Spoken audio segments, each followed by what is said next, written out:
So you've discovered Digidrive for the GBA and have no idea what you're looking at. Well, today is your lucky day because this is a quick tutorial on how to play it.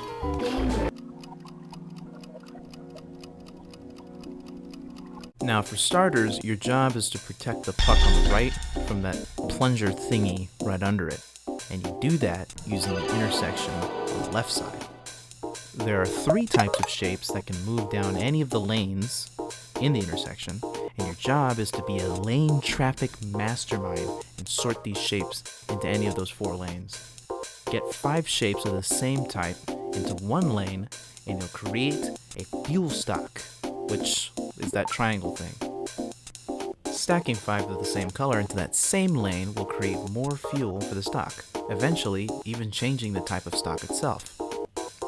There are triangle stocks, squares, pentagons, hexagons, and lastly, circles, which at max capacity will receive multipliers. Yeah? Now, to actually use the fuel that you've built up, you're going to need one of these guys. This is an attack shape, and with it, you can move the puck upwards, earning some points and avoiding the plunger for the time being. At the beginning of each game, you're given one to start off with, and you can use it by pushing the A button. You can earn additional attack shapes every 5,000 points you reach, or use the ones that occasionally pass through the playing field. Now that we've covered the basics, let me tell you about some possible strategies. Firstly, what happens when you put a wrongly colored shape into a lane? Well, if it's the only lane you have, the fuel disappears. Let's call this braking. The same thing will happen if you let the lane go too long without putting in more properly colored shapes. However, if you have 2 lanes, breaking one of them will instead transfer that lane's fuel over to the other. And arguably, the most useful break is when you have 3 lanes. This will double the stock from the broken lane and split it amongst the others. You've got to be strategic with this though, because every break drops the puck in altitude, ever so slightly.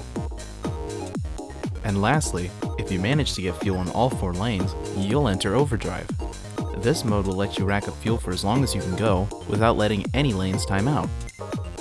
Once you lose a lane, that lane's stock will be used on the puck, and you're also awarded with an extra attack shape. And that's more or less everything to Digidrive single player. There's also 2-player battle mode, and that works similarly. You know, pretty straightforward. There's some power-ups and... What? What the f***? Wait. Yeah, that... Yeah, no. That one shouldn't exist. Holy sh**.